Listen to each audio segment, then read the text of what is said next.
Well, we would have loved to have screened your Yeah. film Beyond the Visible Hilma of Klint in the Speed Cinema. We had it booked, ready, and then with the global pandemic and Yeah. the cinemas closing all across the world, they're closed in Berlin as well. Too, Yeah.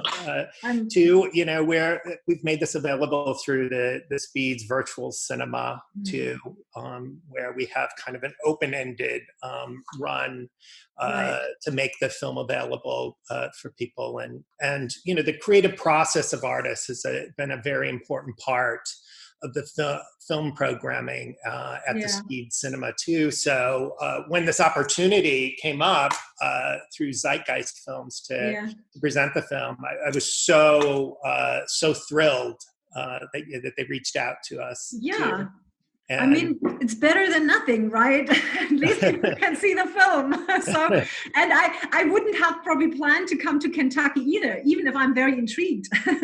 Now I hear about very nice places, and I've never been before. So, but is it how is it? Did you already start showing it, screening it? Can people already watch it, or? Yes, it's. We started last Friday, and it was the same day that we had planned to open it in the cinema. In the cinema, right. Too. So, and I know that several other museums are also presenting that too.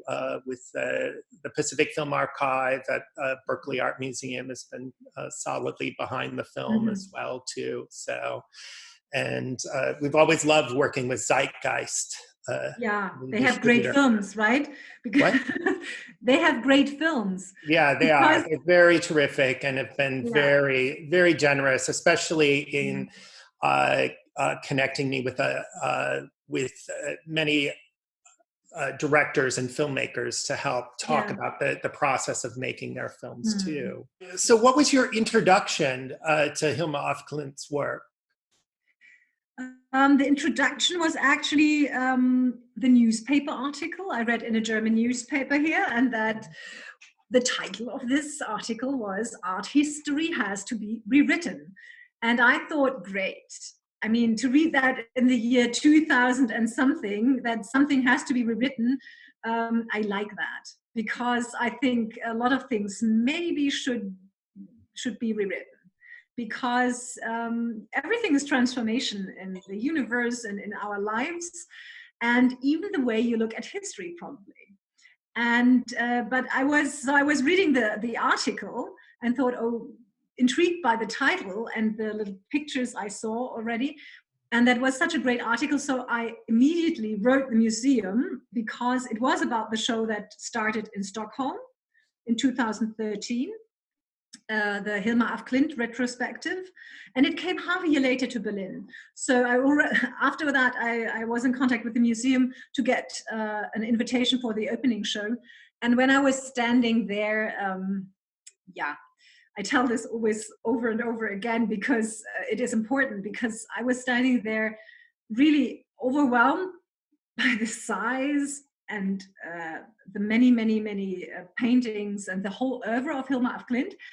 But I became very angry when I was standing there, because I felt almost personally insulted, I have to confess. Because for me it was, how can it be possible that nobody told me about those paintings?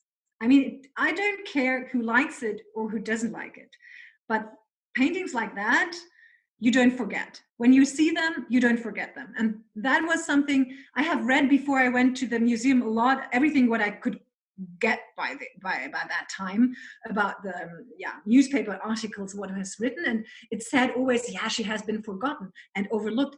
But honestly, any art historian curator who has seen those paintings can't tell me they forget those paintings when they get back home. So I thought that everything must have been a lie somehow. And I thought, no, I want to see those paintings, and obviously a lot of people more. So I thought I have to take a closer look. And when you began to make this film, what relationship did you need to develop with the Klint Foundation, and what parts of the archive were you given access to, or other parts that were off limits? Well, first of all, yeah, it is a private archive. It is, the family runs the archive, and by the time I started, I have to say I probably did a lot of work that helped now those people who are working on Hilma af Klint now, because it is of course very difficult to handle such an amount of paintings for people who are not, I don't know much about art and everything, but it's also about the way how you keep it and how you have everything organized. And honestly, when I went to the archive the first time, the research to Stockholm, it was a mess. I was astonished because it was all, upside down. You had, of course, the museum packed everything very well. Most of the paintings who have been, some of the paintings were just coming back from other little exhibitions, and everything was somehow packed together, but somehow there was no really organization. That has changed now, of course, because the Moderna Museet in Stockholm took over. But the good thing was when I started that the Moderna Museet has already digitalized everything, all of her paintings by that time. So I had also the possibility to go back home and then watch all of the paintings again. And there are more than 1,000. And I have to say, even now when I go through them, I always think, oh, why don't I remember this one or that one? Because there are so many interesting paintings to discover even now. So yeah, I think it was really step by step. But I had great help with Johan af Klint, who was running the foundation by this time, and that's Hilma af Klint's grandnephew. And what was also so funny, because there was no biography written and not many things written, so he showed us around where she lived, and it's probably very nice because you can make your own vision of her. You can get your own picture of Hilma af Klint, and it's not through the eyes of others already, because if I would have read a biography, that's probably different. And then you go to the place where she lived, and there's nothing written there. There's not, oh, he was the house of Hilma af Klint and she did this and that. You just go there and you see where she lived, and then you do a little bit research about the time and all those things, which was important for the I have to say really important for the film. Because when I started, and that was one of the things I realized in the first place, there were 3 photographs of Hilma af Klint. And when I asked, 2 more popped out. And then during the research, I think there were 2 more photographs coming up, but no archive material, no film material, of course, nothing like that.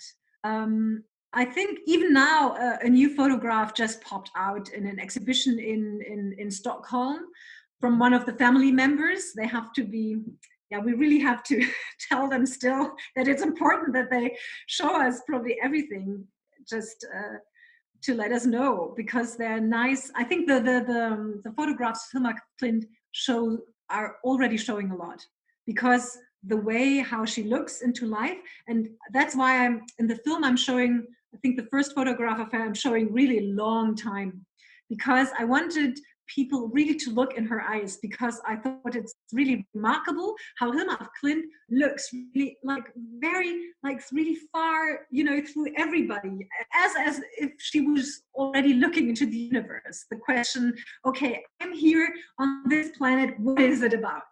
And I like that. And so step by step, more and more came on, and but I worked 5 years on that. So I think the first 3 years was really to get an overview about everything. Yeah, and you mentioned this too, right? About the rarity of material, and that there is no moving image documentation of her as well. And can you talk about how that played into your ideas or your decision to use recreations in the film? Recreations, I like the word recreations, because it's well, of course, I thought, okay, what am I showing if I don't have anything about her? So of course, this is quite, this is probably a first guess. You say, oh, somebody has to play her. But I wanted to address that in a very, not too obvious way, let's say. It was clear that for me, we shouldn't see the face of this person. So it should be really a little bit more from a point of view from behind a little bit to show her. But what I also liked about that, because I always liked about art, you like to look how people create something. And I thought, if I can go to the sensual way, you know, how colors probably look like, if you have pigments and you using eggs and things like that. So I thought this is important even to show it was a different time. So it's first also to show a time, and of course to make the people really acquainted with the work, what she was doing, because the 10 largest are really, really, really, really large. They're extremely large. And she was a tiny little woman. That was also something. So I got an actress who was about the same size as she. And then you have this 3-meter-20s paintings. And I thought this is something that you have to show. And it's probably, it was also for many reasons, but the central reason is probably really important. And of course, the nature was playing a big part in the film. This is also something what was very important for Hilma af Klint as well. Yeah. So when you after you read the article, how soon after that did you kind of start diving right in and doing some digging? And I mean, did you kind of take a look at what was out there? I mean, I'm sure you were daunted at certain points because of simply because of the lack of information out there, the language barrier, again, too, with the existing archives. And like you said, if you're walking into something that's a mess and has been completely disorganized and hasn't had the attention paid to it.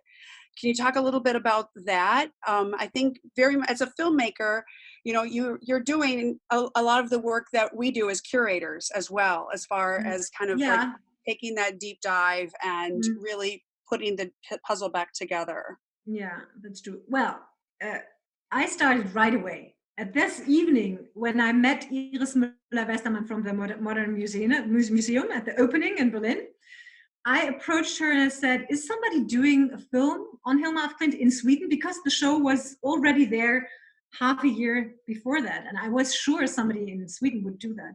And she said, no. And then I said, well, then, now somebody is doing a film on her. And because I knew I was so, I probably, at the same time, I felt angry because I thought that is outrageous that nobody ever told me. I'm living for so many decades on this planet and nobody told me about it. But at the same time, you're completely happy. I think everybody knows that. It's a pure joy coming out from these paintings. And I thought I was just so, taken with that. So I thought I have to go for it. And I knew, and I wanted to let her know, because if somebody else is doing the research, then, well, you have to see, right? Who's far ahead of that and who can go on. And so I really started right away. I met her at this week, I think, for a coffee, and she introduced me to Johan af Klint, and he also introduced me, I think, to some other people. And then what I did, of course, that was, I don't remember, but probably a few weeks after that, I found myself a Swedish teacher because I had to learn Swedish. I mean, of course, that was, I thought, okay, and I had a very fabulous woman here, and she was absolutely great. And because I knew I had, at least I needed to read Swedish. It's really hard to pronounce Swedish, because it's even harder than English, because English, you never know how something is pronounced unless somebody tells it to you, and the same is with Swedish. It's completely different how you write it, but reading is not as hard because it is also related to German. and English as well. But so I probably didn't get far, but I could at least get along when I was reading somehow that I thought, oh, this is an interesting thought maybe. And then I got someone to translate it for me. And so but that was really, that takes time, you know. Yes. I think, yeah, you know, half a year just to get acquainted with everything. But that was so, it was one of the most interesting times I ever had. I mean, this is the first documentary I did. And I realized, and it's so much, I think I don't know, but if I would have done a film about Picasso, there are maybe 20 films on Picasso already. And you can just go in archives and find books and people who are experts and whatever. There's no expert about Hilma af Klint except Iris Müller-Westermann probably. And now, the people you have now in my film, because we all became experts while we were working on it. But that can go, of course, far even, yeah.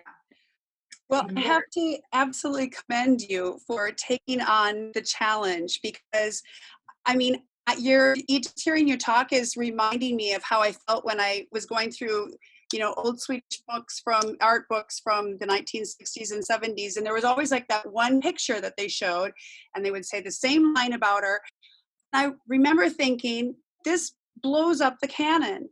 But how do you take on Kandinsky, right? It's like Van Gogh or Michelangelo, like that. The fact that there was a woman who was working, and 5 years before Kandinsky's writing concerning the spiritual and art, and that takes a lot of work to actually just to go in there and be willing to kind of blow it up, especially for curators. I think it can be hard because, you know, with the name recognition, of course, you want to have a show, you want to introduce art to new audiences, but and I think even in the last 5 years that has changed so much too, for especially women artists.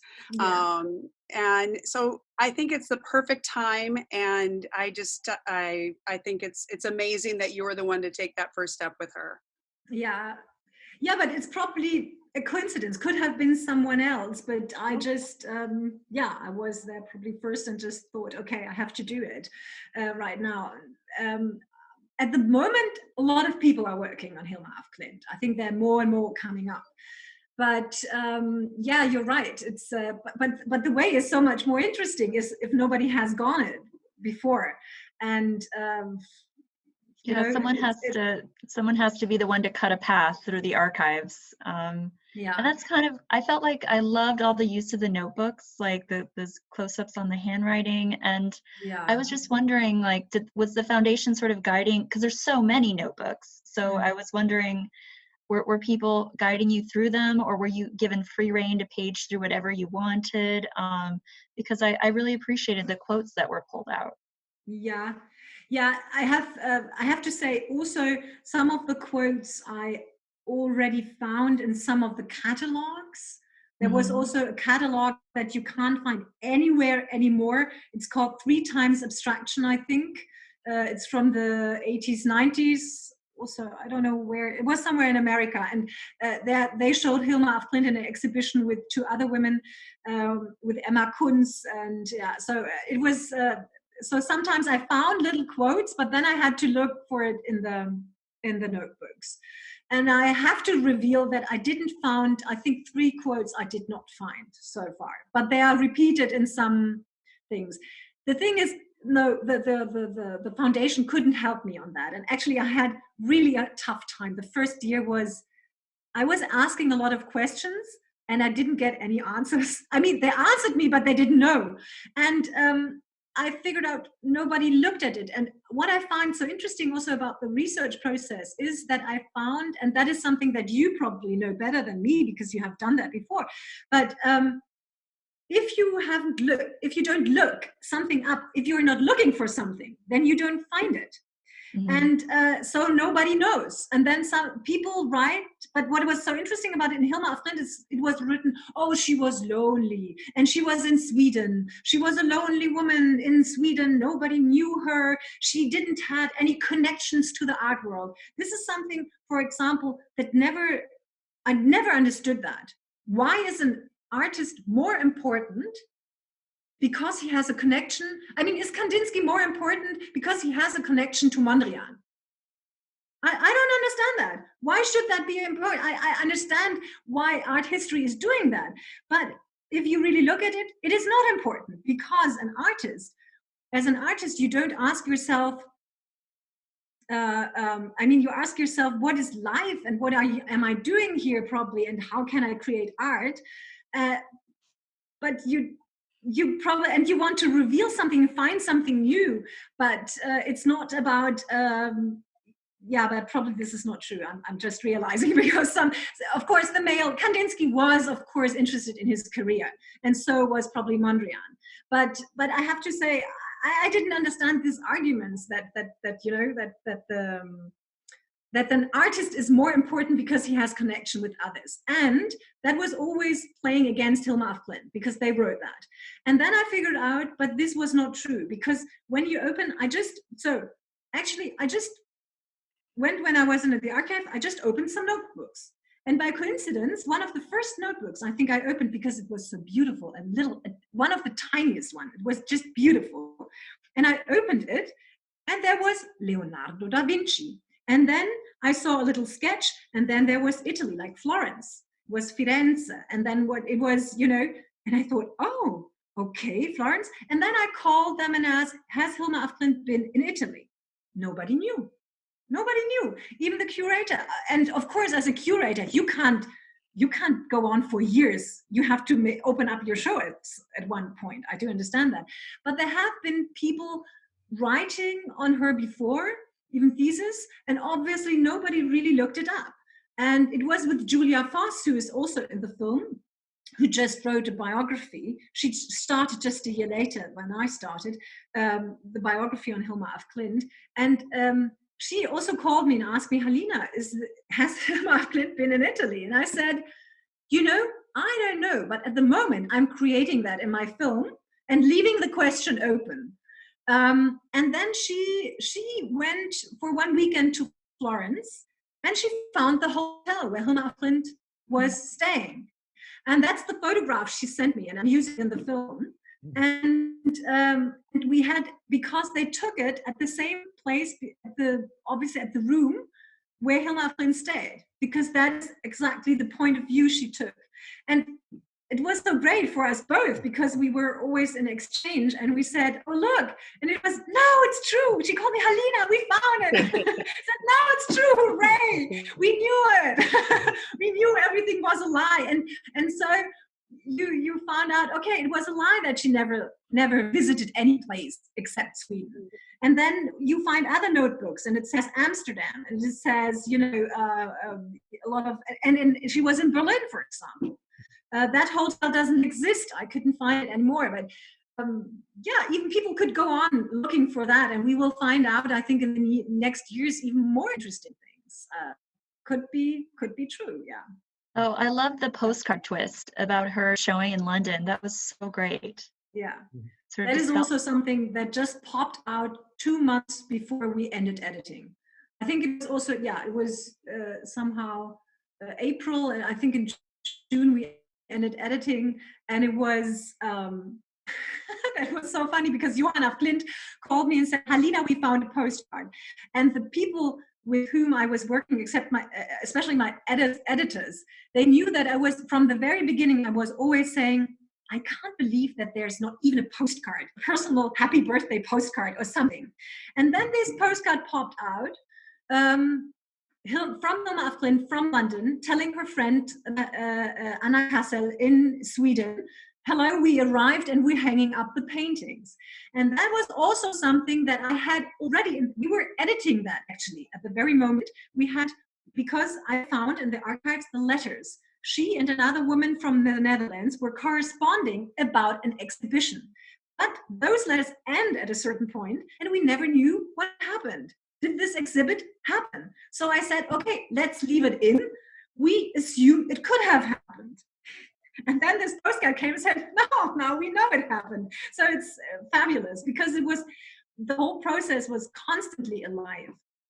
Not easy always, and with a lot of obstacles, even for us working on it, but very, very lively. Yeah. I think too, it's interesting that you've been able to discover so much and surface so much, given the fact that she's fairly idiosyncratic, right? She's rejecting the art market and kind of like the usual, career track and available to her. I mean, her spiritualist, her beliefs are informing everything. So the fact that you're able to dig that much deeper is, she made it hard for you. I'll say, maybe that's a way of putting it. Okay. Thanks, yeah. Yeah, but I think we all work with and really support the decisions of artists about the ways that they would like to have their work presented, preserved, exhibited, and in a Klint case, it's very, very specific too about not having this work enter a market to be seen together too. Yeah. And then we have the very complex situation with her spiritual practice and her strong interest in science, and those things not being like one or the other, but a combination of both. Yeah, and it's not a contradiction. Yeah. Yeah, this is probably the main and most interesting part, I would say, about Hilma af Klint's work. I have to say, for me, this is going beyond art. I made a very clear point here, of course, to tell, okay, she was first, art history had been written, and honestly, I did that, and now I've done with it. I wouldn't stay here and stand repeating that all the time, because it was very important, I think, because otherwise nobody would have listened. That was my feeling in the beginning. That's how we got the interest of people who say, oh, look, he was someone else. But what I think is so very important is that she is an artist and human being that is really trying to get rid of her own ego and trying to create something really significant. And that is something that you can just get if you get rid of your own, of yourself somehow a bit. And that's the way how she went, and she went with the spiritual way. And also Kandinsky tried that. I mean, he was interested in the same things as she was. Mondrian was a theosophist his whole life. So we have many, at this time, it was, of course, the zeitgeist somehow, right? But in the end, what I don't understand is, or let's say, what I find so very, very interesting now with her, she's turning now everything upside down. So, of course, the art world is asking themselves, and I do know, as your museum, you are institutions, you work, you have to make money, and that's completely clear. Why not also include somebody who has a different point of view?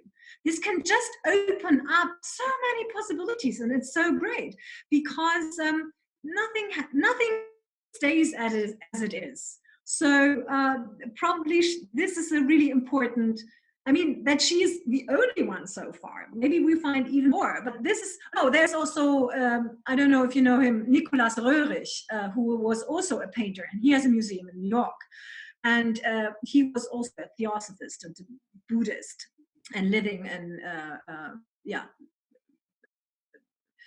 in Asia for 20 years. But also, he's not included into the museums because he said, you can't buy my works. And I think this is this is simply tremendous, fantastic thought. That you say, I'm creating something, but it's not about, I'm not going to play the rules that mankind has created on this planet, not life. This is really important.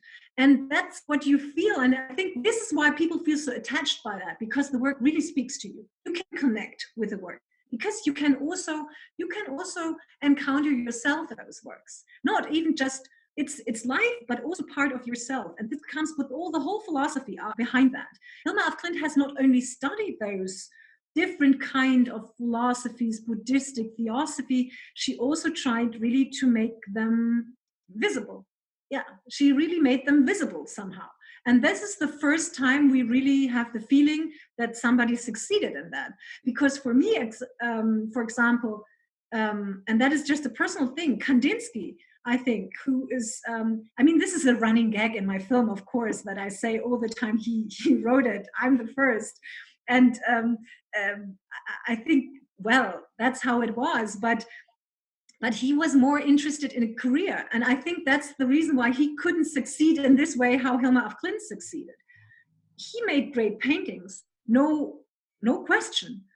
But when I'm standing in front of a Kandinsky, I don't feel the same as when I'm standing in front of Hilma af Klint. And actually, I have never experienced anything like that as in a Hilma af Klint exhibition. And that makes it so very, very special. And if it helps to just, to switch or just get your look a little bit in another direction, a lot of is achieved, let's say, yeah? And then you have achieved a lot. And I think everybody can do that. And it makes life even more funny.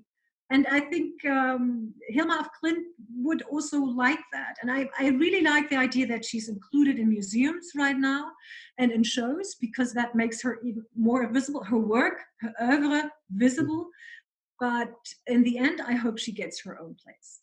Oh, yeah. I really hope that she gets her own place. I mean, some of her works can travel, but I think we need a place where people can rest and can come to themselves. And actually the temple idea, the whole, the temple, the museum idea, the temple idea of Hilma af Klint is even going much further than the Guggenheim. Because Hilma af Klint, she also had this spiral, of course, in the temple. But in the end, she created, you're going through this temple and watching 193 of her paintings. And at the end, you see the altar pieces. And then there's a tower, an astronomic tower in the middle. And then after you have seen everything, you have to walk up the stairs to the tower. And then you watch the universe. And I think this is such a fabulous idea.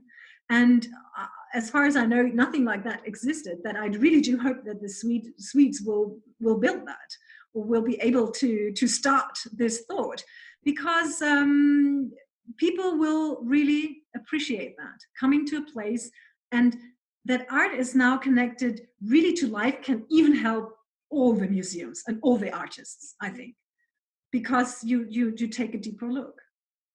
Yeah, for me, I feel like once you send a cannonball through the cannon, so to speak, it really starts to make you question so many other things. Like for me, watching this film, I started actually thinking about like, why aren't pre-Columbian traditions considered abstract art?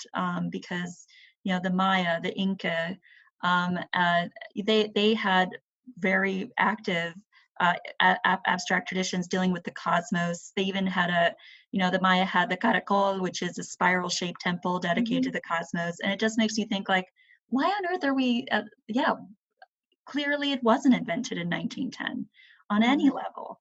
And actually, and one question I did want to ask, during our time is I wanted to ask about Josiah McKinley, who is so charming. And of course, it's perfect that you have an artist responding to an artist. But I was curious how you landed on him, because he's known for his work in glass, and I was curious, not known for his painting, but very, a great colorist. So I was just curious how you landed on him.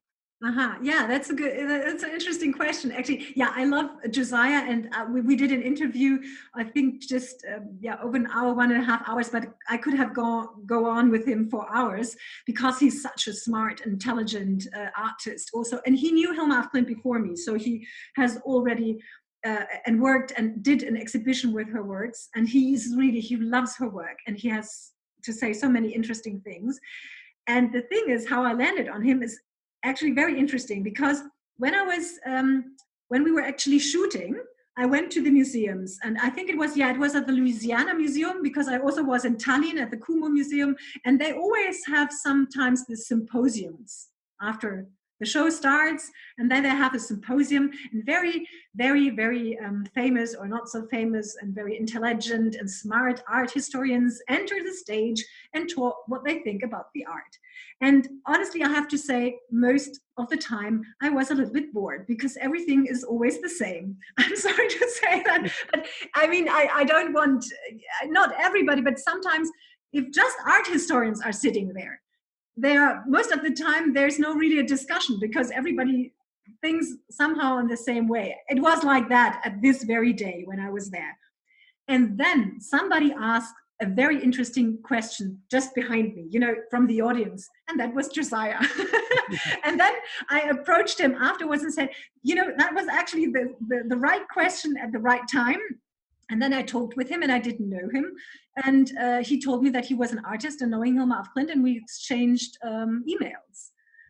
And but then after that, he was also recommended to me from somebody else. But it was really, really interesting because he really opened up the discussion with just one question. And I thought, okay, he's the right man for me for this, for having an interesting conversation.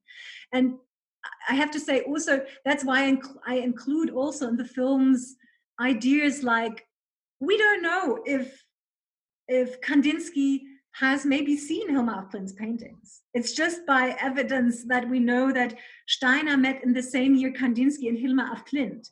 I mean, I don't know how exactly when and how long they have been in contact, but I just like those ideas and I just want to throw them into the world. That's why I think it should be a more interesting discussion, even in museum symposiums, that people sit there and I really hope I haven't offended anyone. I really I needed all the art historians who have read everything about it, because I didn't know anything about it when I started the film. So I was very, very happy that I got a lot of people who explained it to me.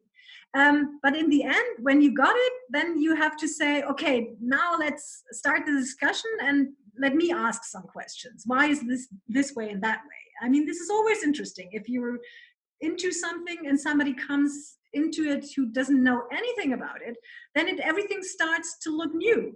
And that's what I like. And the Kandinsky question, it's not that I think that he has copied Hilma af Klint, but it's just an interesting idea that probably Rudolf Steiner, why shouldn't he have talked about what he has seen? Because what occurred to me is, we know abstract art, of course, since ever. I mean, since I'm alive, I know that abstract art exists because it existed before me. But at that time, even the word abstract art didn't exist. And if you see something like that, do you go home and don't talk about it? And also the people, also, the artist who shared the atelier with Hilma af Klint, I don't think that they went home and didn't talk about it. One of the two artists also went to Paris. They went to this, I don't know how you pronounce it, this Grès-sur-Loing. This was the little artist colony of the Swedish and the North European artist in the south of France. And I don't think they go to France and they don't talk with other artists and they say, we have this little crazy woman there. She's painting strange things we've never seen. And I like this idea because it makes it a little bit more, obvious. It's like a scene, it's like a scene, what you think, what could have happened. And we don't know. And for example, with London, I would be interested, Mondrian, he was still alive because they all died in the same year, which is also interesting, isn't it? Kandinsky, Mondrian, and Hilma af Klint. And Mondrian was a theosophist all his life. And I wonder if he has visited the spiritual conference in London. Could be. I don't know. I just see them both standing in front, Hilma af Klint and Mondrian, and Mondrian probably says, that's interesting. Tell me about how you came up with it or whatever. And probably they had a conversation. We just don't know it. Possible. Just possibilities. Well, I want to be respectful of your time as well, too. And you've taken, and asked for more question here, and you've taken this film around the world, too, at various film festivals as well. And now that this is opening up, what other new research do you think that this is going to be inspiring? You mean in terms of Hilma af Klint? Yeah. Yeah. Mm-hmm. Oh, I hope a lot. And for example, sometimes I'm really asked, and I think people could address me more, like, for example, the MoMA, being angry or something that I include. But actually, I was trying hard to get somebody from the MoMA explain to me what they think, and I just could read it because they have written about it, and they wrote me an email back why they didn't want to get involved because it didn't make sense for them. But for example, I think it is very interesting what's happening now. The MoMA is showing a painting of Hilma af Klint, the Dove #2. Why? Have they changed their mind? Or are they just including her because everybody else is? I mean, this would also be fine. But why not talk about it? It's not about, I don't want to accuse somebody, you know, it's not about that, but I like to discuss about things, because if I say, you know, I don't think this is not my point of view, why is this your point of view?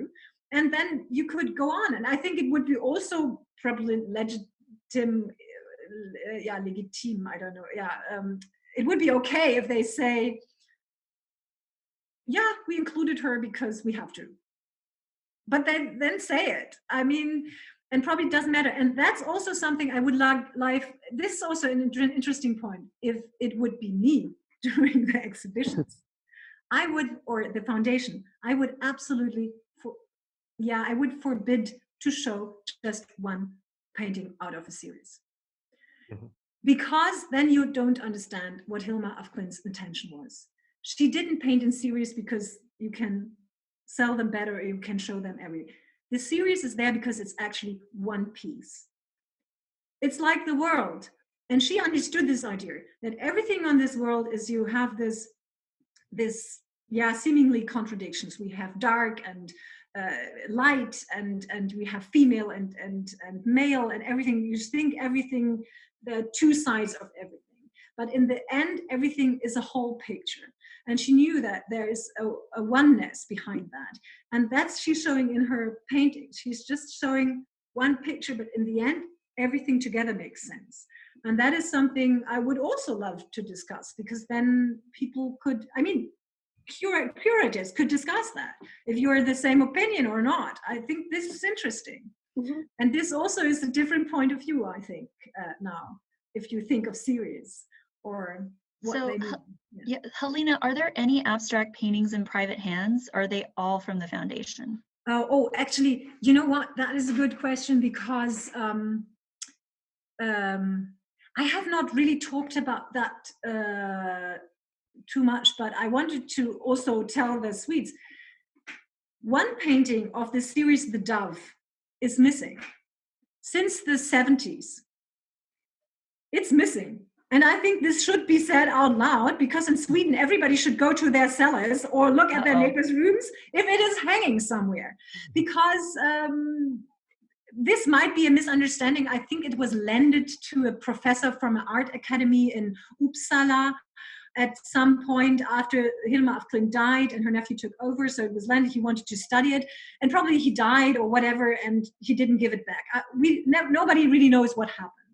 And there is also one painting a woman told me when I was actually traveling with my film and I was in Sweden. She approached me after one screening and said, I have a painting of Hilma af Klint. And I said, oh yeah, one of the, a landscape, you know, because she, of course, she did a lot of portraits and landscapes and people possess those. But the abstract's actually not. And she said, no, it's an abstract painting. And what we found out so far, and I told the foundation, because actually so far they're really starting to organize themselves. It is one of the paintings of the series. It's called, I think, series number 3 or 4. So it's really an abstract painting. And it doesn't belong just to somebody. Even if it was given to somebody, I think they could just lend it back or as a donation and say, you know, I'm happy that we can include it together to the series. Because, and this is also something that I hope that will never happen, that they will never be sold. Because this is also something special. Why not? Then finally, yeah, we have an artist here who's not to be sold. But well, it ties in with exactly what you were saying before, because she removed herself from the economy, right, of the art market, yeah, and the museum machine. And I completely get that, to keep that all together, and everything that you're doing shines a spotlight on I hope museums do rethink, you know, and be a little more brave in showcasing artists and who really have flown underneath the radar or undiscovered. And because it's very, very easy to kind of fall into that trap of recognition and the canon. Yeah, and it's not, I mean, I wouldn't blame anyone for that. Really, just to make that clear, I don't blame anyone for that because I know how that is, even for me. I was very unhappy because in the first place, when I started this film, nobody wanted to do this film, nobody. And then I got some financing, but it was really hard work. And I asked myself, okay, what if nobody would have liked the film, for example?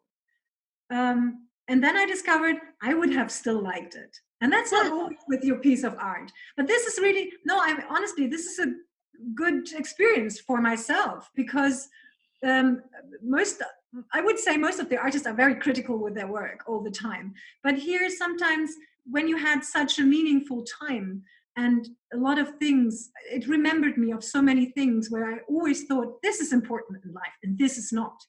And if you have someone who had a biography who really is absolutely independent, was going his way independently, and furthermore, very independent of the opinion of others. I think this is true success. I'm still working on that, but I hope I succeed because it's true. In the end, it's really important how your life feels. And this is something that Hilma af Klint transports also, not just by her biography, but also by the paintings. She wouldn't have been able to paint that if she wouldn't have gone really this way, out of the society of the what we call reality. You know, this is something invented by people. She wanted to go there, what is probably the truth behind our lives, and nobody has a real answer for that. We can't talk about it, but now we have paintings who gives us probably an idea, and I think this is simply a good idea. Well, thank you so much for taking up this time to talk about your film, about Hilma af Klint too. I also want to thank my colleagues Miranda Lash and Erika Holmquist-Wall too for joining in on the call today. So thank you again. Yeah, thank you. I'm very happy that my film is also now shown in Kentucky, and that people in Kentucky can hopefully also spread the news about a wonderful artist. No, I'm very, very pleased. Yeah. Well, thank you very much. Yeah. Okay. Thank you. Thank you, Dean. Yeah. Thank you, Dean. All right. Have a wonderful day. Yeah. No, it was very nice meeting you. I'm feeling sorry right now that we can't meet in person. We could go now for a drink. I'm in Berlin at the Berlinale every year. So I've been going since I think 1997. So, oh, really? Yeah. So. Oh, okay. But then give me a call. The next year we're going for a drink or a coffee, whatever. A bourbon. Time for that. There's always time for that. No, that's great. I mean, if you're so you're a big fan of the Berlinale. Yes, it's big changes this year. Yeah. So. Yeah, did you like it or? I did actually. So, but you know, Berlin has changed so much, and that whole area too, and losing venues and too. I mean, there were like some logistical challenges for this year too, and but it was the first year. Yeah, it was the first year for this new team, and sometimes they figure out what they can do better the next year. That's how it is, but. No, it's really interesting, especially all those the forum section at the Berlinale, because you can see so many different countries, and especially I have to say I was very astonished the last years. Most of the time I saw at least one very good documentary, and most of the time those were American documentaries. Right, about artists or whatever, but really good documentaries and American. And I don't go very often to American films, I have to confess, the blockbuster films or something. This is nothing interesting, but I'm still very surprised because it's so even harder to make films in America, in the US. And I really think, you have fabulous people there, and obviously very well educated people. And so most of the time, the best, honestly, the best documentaries came from from the US. And there is nothing that people always that you don't recognize that so very often. Yeah. Well, the forum has always been such an important part of the festival, and it's where I'm spending most of my time too. Between that and the forum expanded programs with the filmmakers who are using the moving image and moving it into exhibitions and installation works and stuff too. And I've just found that the festival has really embraced the work of artists who want, who have ideas that expand beyond a screen. So. Yeah, that's true. I mean, it's so interesting sometimes when you watch films where you really have the feeling that you have visited the country afterwards, especially in Asia or something, sometimes, or South America, countries you have never heard of, or even situations where people work and live, where you come out and think, oh, I've been there. And that's fabulous. Yeah, I really love that. So, but are you looking for films for your cinema? That's one of the reasons why I'm there. That's why I traveled there to the Toronto Film Festival, to the Telluride Film Festival. But documentary definitely is a strong interest of mine as well, too, particularly in the work on artists and the creative process. And that's why your film was particularly important here. And being in an encyclopedic art institution, that crosses over, so many centuries of work and exploration too. So. Tell me, your museum is quite big, or is it? Because I haven't, just saw the website, but.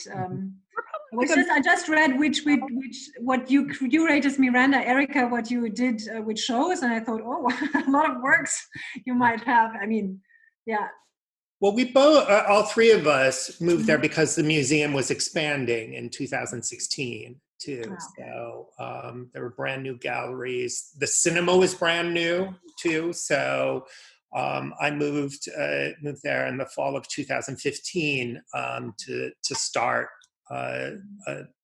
Cinema as a curatorial discipline.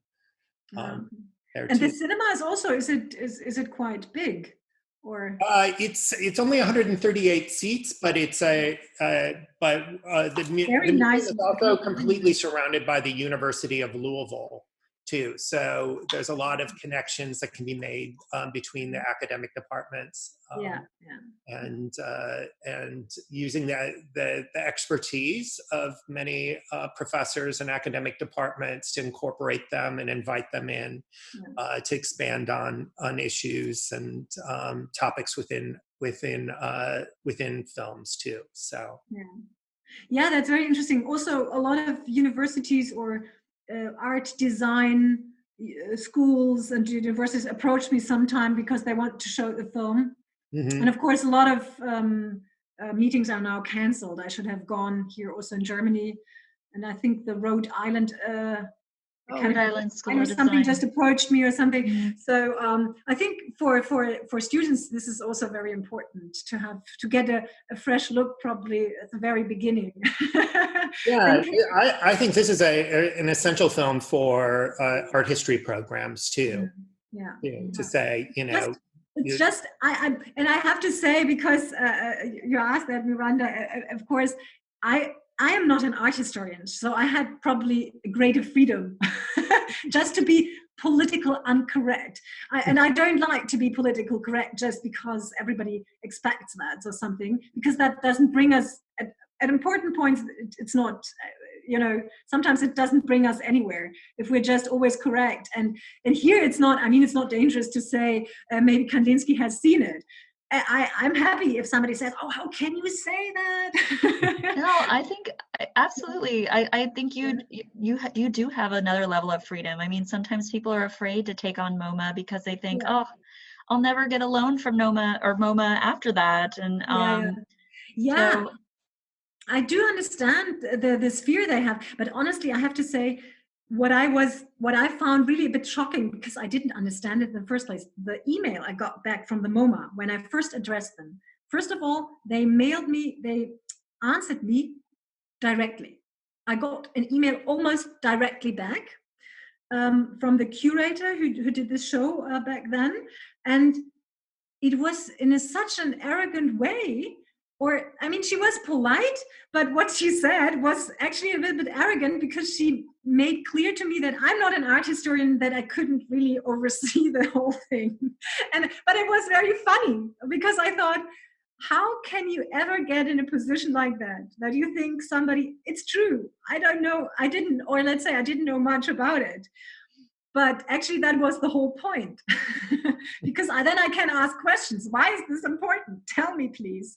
Mm-hmm. And so I would really be interested if a discussion is going on. Why not? This makes everything so much more interesting if people start discussing.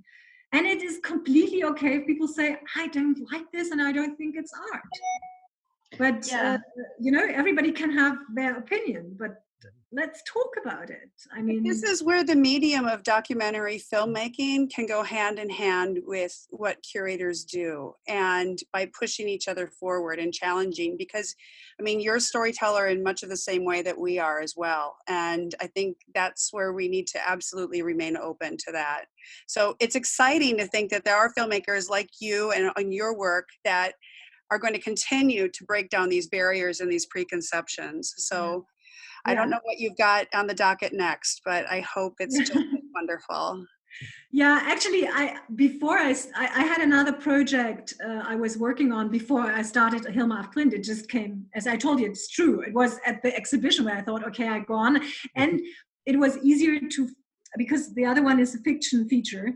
And this is now, I couldn't close the financing, so it's postponed.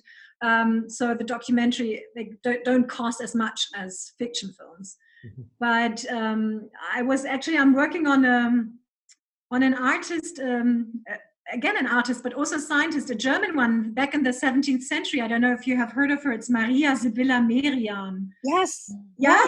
Yeah. Mechanical illustrations. Yeah. Butterflies. Yeah. Amazing. Yeah. And she was the first woman, I have to say. She went 1699 by herself to Suriname, to South America, on a boat, by herself with her daughter. Fabulous story. This is going to be a fiction story, but that's a long time I have to go with the story. But you know what? Since this strange time now is happening, I am reading a lot of Henry David Thoreau. Henry David Thoreau actually was dying in the same year Hilma of Klint was born. And I love him. I love everything of him. And I wondered, but maybe you knew that. Is there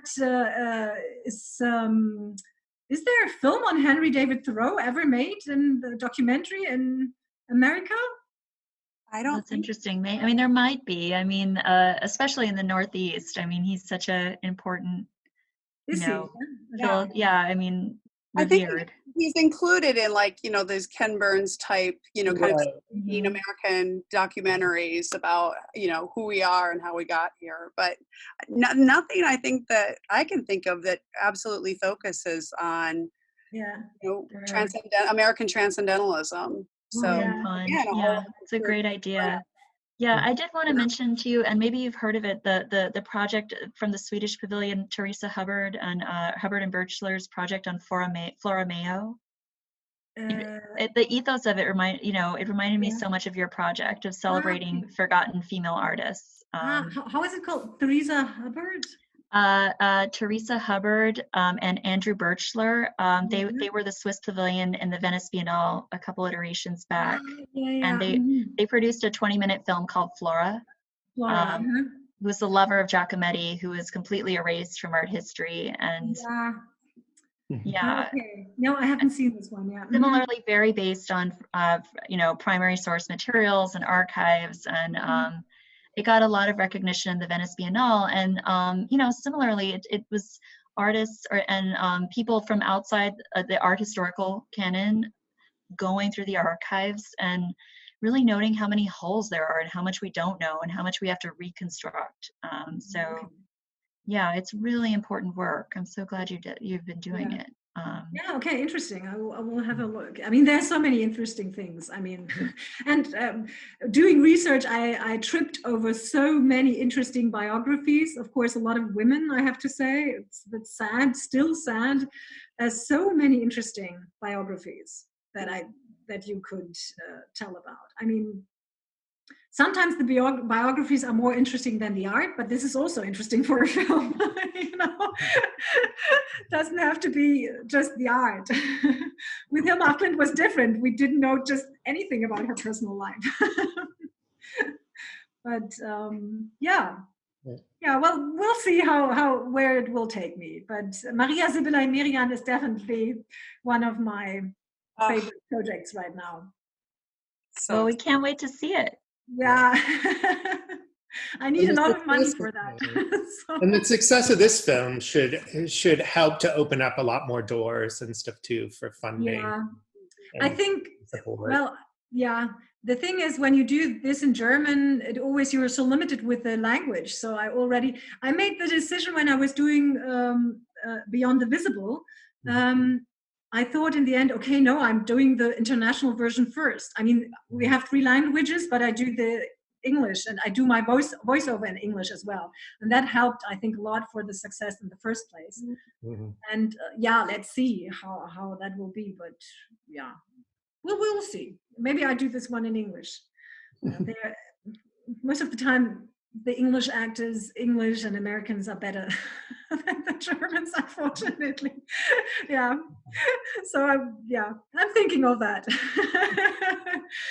And probably, let's see how it will work now in the US, the film. But unfortunately, I started here in Germany 1 week and it was a really good start we had in cinemas, and then it was the close down. Oh. But well, whatever. We have to make the best of it, and that's not. I mean, at least we met. That's good. Yeah, that's good. All right. New faces. Yeah. And if I ever come to Kentucky, I know where to go, to the Speed Art Museum. Oh, we would be honored. Absolutely. Yeah. All right. Well, thanks again for taking the time with us too. Thank you. Thank you very much, and all the best to you. My best wishes. All right. Okay. Thank you. Right? Be safe. Be well. Yeah, you too. Thank you very much. All right.